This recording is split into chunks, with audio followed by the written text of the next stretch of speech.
Hey guys, welcome back to my channel. If this is your first time here, welcome. My name is Mickelle. I'm a digital nomad based in Spain and a content creator. Today I'm going to be sharing with you my favorite locations for digital nomading. Over the past 4 years, I have been traveling full time. I visited around 30 countries in 200 cities.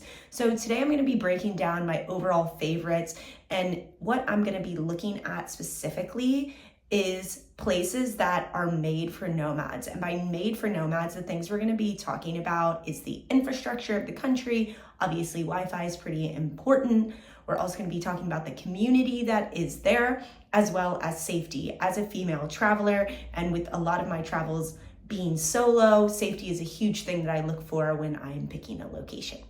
So let's go ahead and get started. So the first place I wanted to mention was obviously Canggu Bali. I think that Bali has a huge appeal in the sense that it offers an amazing workspace for digital nomads.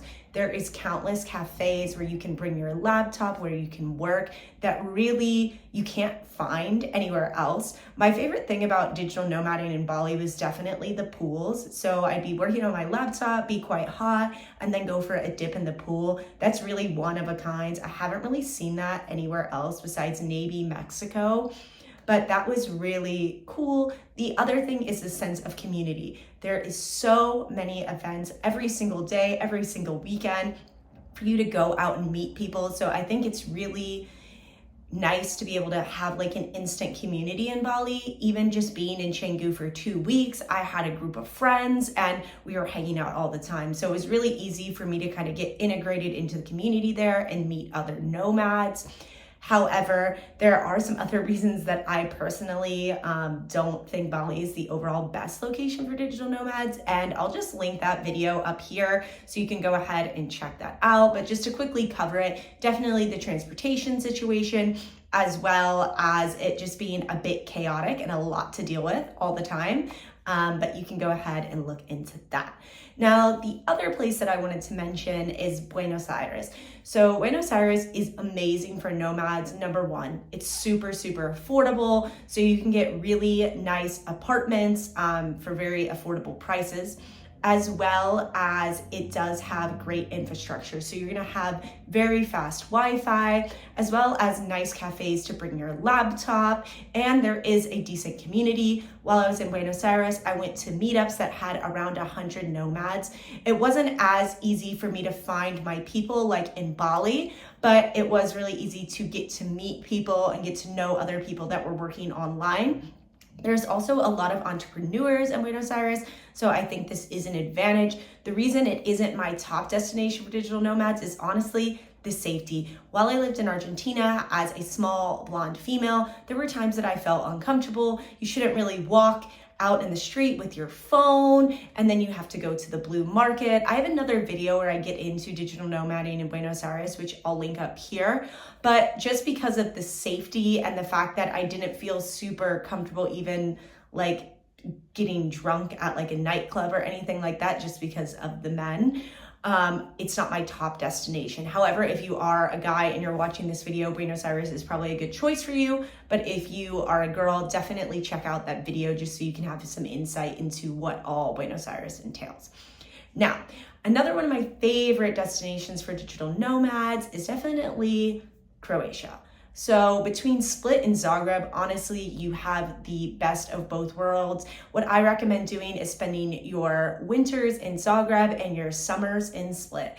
Now, there is a good sense of community in both places. It's not quite as big as Buenos Aires or Bali, but you are gonna have meetups with 20 to 30 people. There's a ton of cafes in Zagreb, making it really perfect for working. You'll have some in Split, I'd say probably 5, 6, 7, and there are some good co-working spaces. But the reason that I love Croatia so much is definitely the quality of life. Everyone speaks English and it's super easy to get around and navigate. I traveled in Croatia for about 9 months. I never ran into a single problem. So I think if you are a solo female traveler and you're looking for a location, I think Croatia is a great place to start. And I really just love the calm energy that is there. And it does have a lot to offer in terms of mountains, ocean, beach, all different things, as well as amazing history. Now, getting into the next location, as I mentioned, I am based in Spain, and I'm particularly based in Valencia, Spain. So of course, I'm a little bit biased, but I do think Valencia, Spain is one of the top locations for digital nomads, and right now is a bit underrated, which I'm loving because not everyone is here.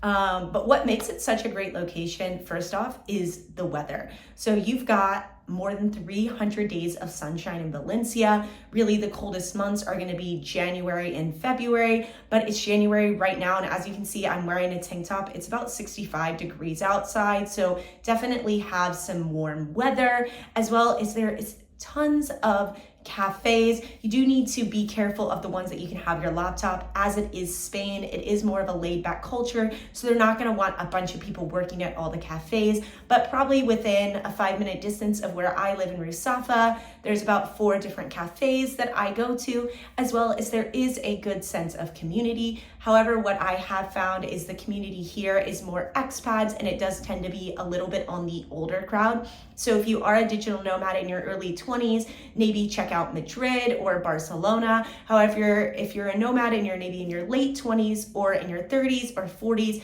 I do think Valencia, Spain is going to have a lot to offer. And then the other thing that I love about it is it's honestly so affordable. It costs me like $50 a week for my groceries. My rent is $400 a month. So it's super affordable for me to live here, and the quality of life is just awesome. It is a Spanish speaking country, and I'm actively learning Spanish. However, I've been able to get around and manage. So I think if you know Spanish, great. If you don't, you will still get by, and there's plenty of people that also speak English. I do have a full guide to Valencia, which I'll link up here, so you can go ahead and check that out. Now, another location that I think is honestly perfect for nomads is Lisbon, Portugal. So Lisbon, you're gonna have all the benefits that you have in Spain. However, the community is going to be amplified. The thing that I loved about being in Lisbon was definitely the meetup scene. Most of the meetups had 100+ people, and there is just so many people starting businesses in Lisbon. So it's a really good place if you are wanting to network with other business owners, or you're trying to figure out your footing as an entrepreneur, or you just want to make some strong connections. I really think Lisbon is the place to be.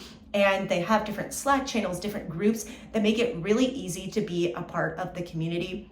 I think the thing that sets Lisbon apart from, let's say, like Bali or Thailand is people in Lisbon are actually going after the business ideas they have, versus in Thailand and Bali, you're going to have people a lot of talk, but not a lot of actual doing. So I think if you are trying to grow your business and really network and up level, I think Lisbon's a perfect place to be. Now, in terms of affordability, it has gotten a lot more expensive because so many expats have moved there. So this is just something to consider. I have a few friends that live there, and they all pay over $1,200 a month for their apartments, and one of my friends pays $2,000. So it's definitely going to be a more pricey location depending on how you separate out your living situation, but they do have a very attractive digital nomad visa, which can turn into a permanent residency. So I do think all around Lisbon has a lot to offer, and you're gonna have great weather, not as much sun as Spain, but a really good sense of community. Now, last but not least, my number one destination for digital nomads is Thailand. I mean, Thailand is perfect for nomads. You've got tons of cafes. It's affordable. You've got good infrastructure in most of Thailand. My favorite places are definitely Chiang Mai and Koh Phangan. They both have a good sense of community, making it really easy to meet other nomads. You've got a variety of weather. So obviously in Chiang Mai, you've got the mountains, which you can go up and do things in, which is really nice. And then in Koh Phangan, you've got the beach. So the reason that I think Thailand is the best for nomads, affordability, community, and just a lot to do. And your money is just going to go so much further. The only con I would say about Thailand is that if you are in any way tied to either the US time zone or the Europe time zone, you might find it a little bit challenging. But if you're totally time zone free, definitely check out Thailand. The people are so sweet, and the community there is just really awesome. And if you are looking for more of like a spiritual community, you're into yoga, you're into meditation, Thailand is definitely the place for you. And the whole time that I was in Thailand, I felt at ease, and it was just really easy. Like, I could get a good apartment, I could find good food that was affordable, I could go to a number of cafes, I could go and get my hair done, I could have all the amenities that I wanted, and for like a way lower price than what it would cost me to do it here in Spain. So those are my overall top destinations for digital nomads. If I missed any locations, please put them in the comments below. If you have any thoughts on the places I mentioned, put them in the comments below. And if you have any specific topics that you'd like me to discuss about digital nomading, just let me know. And thanks for watching. See you guys next time. Bye.